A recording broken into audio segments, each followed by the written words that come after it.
This is NainaMD, Beverly Hills Fusion of Science and Beauty. And part of this anti-aging and regenerative medicine and my bringing the whole credibility into it is that I want to give you guys living testimonials about people right here in LA who take care of themselves, people globally who take care of themselves, and I've got the most amazing guests. We have to sometimes it's not just all about doctors and scientists coming on my show, but these are people that have very successful, active lives that come on my show, and this guest is a tremendous person. His name is Kevin Mangar. He's an actor for over 18 years in London, is everywhere, and this is the first time he's come to LA in front of the American TV to do a series, which I'm going to let him tell you about. And then we're going to get into some of his secrets about how he takes care of himself, because he looks phenomenal. Kevin, welcome to my show. Thank you very much, and thanks for inviting me. And I wanted to just tell, first of all, tell me what series, we're all dying to know what series that you're going to be doing, and get us all, I'm already excited to know. Fantastic. Here obviously they like the Breaking Bad, Pulp Fiction, Reservoir Dogs. So if you like all these shows like I just mentioned, Pulp Fiction, Reservoir Dogs, and Breaking Bad, he's got all this kind of molded element into it, like into action, comedy, and great acting. So it's like fun. It's like going to be like a fun type show. It's going to be a fun thing. It's called A Limit Driver, and at present we're filming on locations in LA, and some parts will be in Las Vegas. What is the role you're playing? The role I'm playing is I'm playing myself in this. Well, technically myself.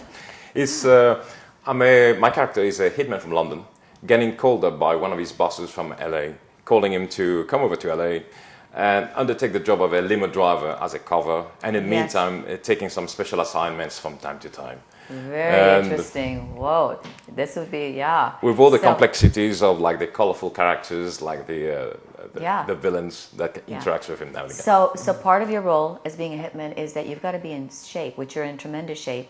So that's getting into, and I'm going to, if you don't mind sharing with the audience, I want to know like you're like when you guys film, you film like more. Tell me your filming schedule first of all. It depends. On sometimes it could be like 8 o'clock on the set, and then by the time you go through makeup and all that, you're probably ready for your scene around like 9 or 10.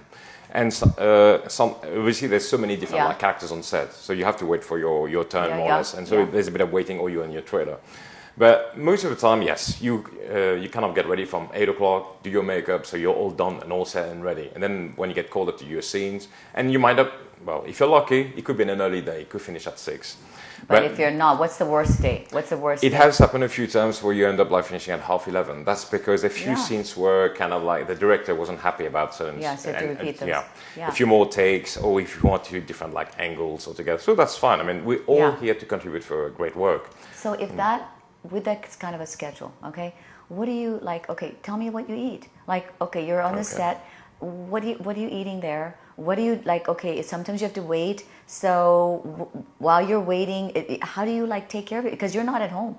Exactly. You have no access to a kitchen. You have no access to even go out and try to like. I at least have some access to go and say, okay, I can just go quickly here and get this pressed juicery, which I love. I love their coconut, milk and their cinnamon. So I can like do things like that. What do you do? Well, actually, coming back to cooking, I do cook, and the place I'm living now, I managed to buy like a few kitchen utensils, and so I'm still doing my cooking. So let's say in the morning. So morning, what do you do? In the morning, the first thing when I wake up, I have a glass of water, because it's good for your organs to function naturally. That's very important. And the next thing I do is I do some porridge, because porridge is like slow release energy. So that for like 2 hours I can go and have What is the porridge made out of? Is it oatmeal or is it cream of oatmeal. wheat? There you go. Okay. Oatmeal would be like the best way to describe it. It's oatmeal with, some people have it with water and sugar. In my case, I tend to have mine with a bit of milk. Okay. And a tiny amount of sugar, because obviously I've been trying to cut down sugar. And the brain does need some glucose. It's just you don't need a whole lot of it, right? Exactly. Okay. And that is like slow release energy. So that gives you like 2 hours of like fully intense workout without feeling hungry. Okay. And so you can.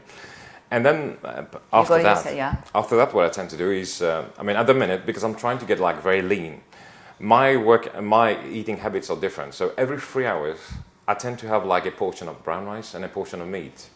And what it does, it kind of like, you boost up your metabolism.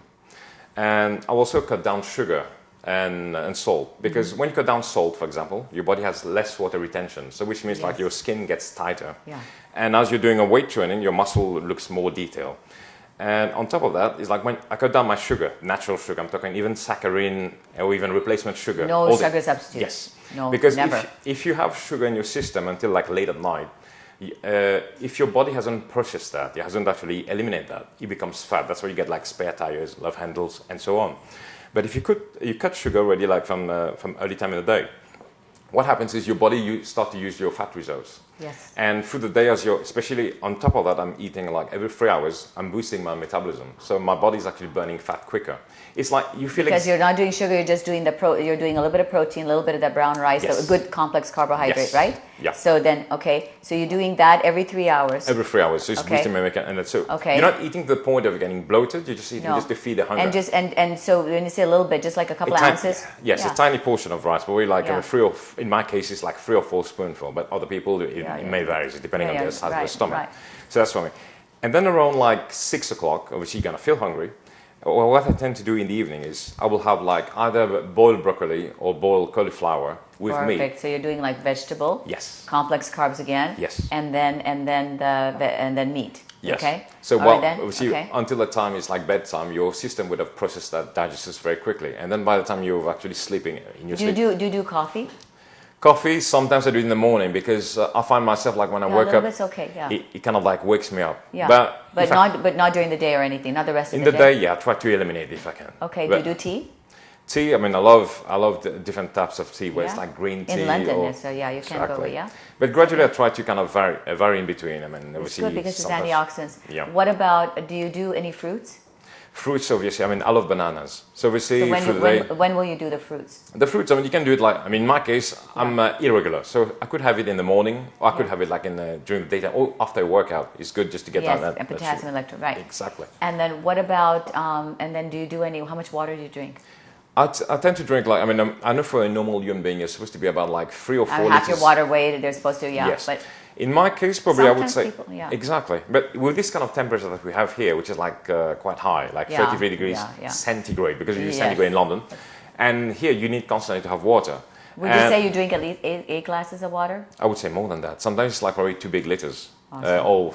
Or even 3 liters, because here you sell by 1.5, so it's like probably 2 of those. Yeah. And because you need to constantly rehydrate yourself. And also I've cut down completely sodas, because this is something that most people tend to have. That's exactly right. Because that's sugar. Listen to me, guys. This is like the key thing. Exactly. You know what? This is exactly perfect profile. But I'm going to give you another pointer. Yep. But before I do that, what are you doing for exercise? For exercise, I managed to get like a gym. I try to make my. Do you go early morning or do you go after work? Sometimes it will be early in the morning, depending on the time I'm filming, or sometimes it could be in the evening. But the way I do it is I work out 6 days a week, and I do like different muscle workout. So if I were to do today, for example, I would probably do chest and triceps, and then that will tomorrow, then I will do shoulders and deadlifts, because then I'm doing legs altogether. So then by the time you separate it out. So your muscles don't fatigue out. You have recovery. Yes, because I work out to the point of exhaustion. So then in the nighttime, it's recovering, it's breaking its muscular particles, and it's recovering, and so it gets bigger, and it gets more tone. And you carry on this kind of like procedure. Within like 3 or 4 weeks, you find yourself really like nice and toned. I mean, I tell you, my greatest admiration is Dwayne Johnson, The Rock. I mean, I've been following him for quite a while, and I'm hoping in the future I get to work with him on his series, Ballers, or even on his films, because we tend to have like a similar look. So I'm thinking like, even Fast and Furious 8. Yeah. So I'm kind of like hoping to get that level. Yeah, it's kind of like your mentor. I'll give you a hint.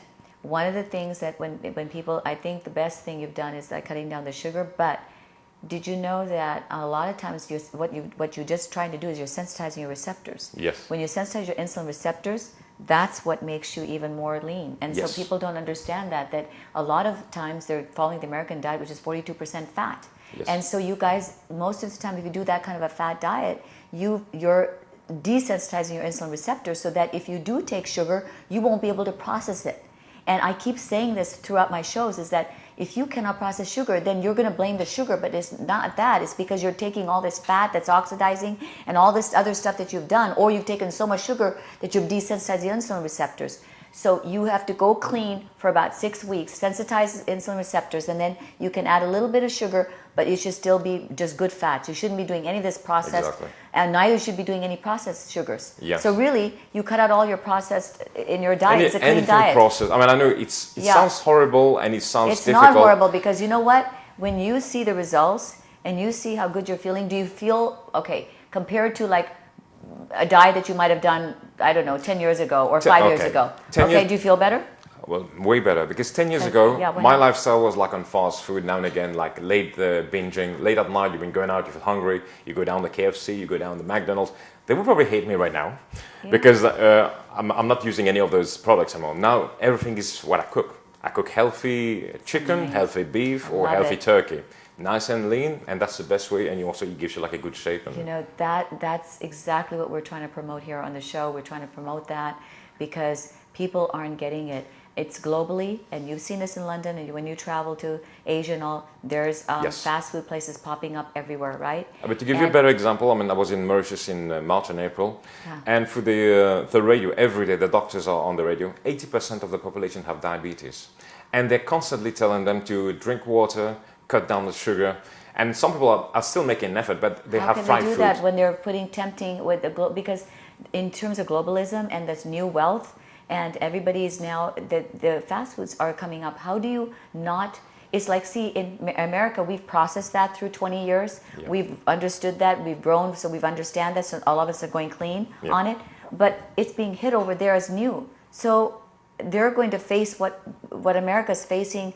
20 years ago, they started having all these problems. They're just 20 years behind, except it's going to be much more accelerated. Oh, yeah. And that's the sad part, that their diets are much better. And I wish people globally would realize that you're following the right diets. Don't go to these, the fast food places. And for the recommendations that I would give for fast foods is get caught up, in with the cutting edge, and that is start producing clean foods for people, because the health revolution is here. And we need to empower it, because we can't even do anything. We've already got enough stresses, enough toxic environment, enough issues. And if we don't do something about cleaning up our own bodies, we're never going to be able to focus to do anything, correct? And the best advice I would give to everybody, I mean, when you're overweight or slightly overweight, running is not actually advised first, because as you're heavy for your own body frame, you're going to put impact on your knees. I would say walk half an hour a day, or even if you can do it 1 hour more, walk half an hour or 1 hour every day, because what it does, it makes you burn your calories like at a steady pace, and gradually you find yourself like within like a few weeks you would have lost a lot of weight just by walking. That's and fabulous. Water. Listen, where can I want to know about your series. Give me some website names where we can like see pictures of you and we can like know about you. Okay, I mean, at this stage it's still under development, but if people want to go on Facebook, I'm on social media. You're on Facebook. I'm on Facebook already. Kevin Mangar, Mangar. Right. Otherwise, you would see also under my Facebook page, there's also the Limit Driver, the series I'm actually promoting and filming right now in LA. So you click on that. Have the series got a website, limitdriver.com? Yes, they do have a website. At the minute, it's linked to my Facebook page. Is that LIMIT driver, DRIVER, right? Exactly. So limitdriver.com. Limitdriver.com. And now, as I've noticed that people seem to like the advice of getting healthy, I'm going to also do a page very soon just about all the healthy diets and the healthy way to train. So that I want everybody to be as healthy as I am, or even better. That's fabulous. Listen, I'm going to have you come back on my show because we have a lot in common. I would love to. We've got a fabulous interest, and I think we have a lot of message to say, okay? Thank you so much for being on my show. You guys, please look him up. He's fabulous, and he's going to get involved in the health revolution here. So this is NainaMD. I'm so glad you enjoyed my show. I'll be back next week with another fabulous show right here in Beverly Hills, Fusion of Science and Beauty.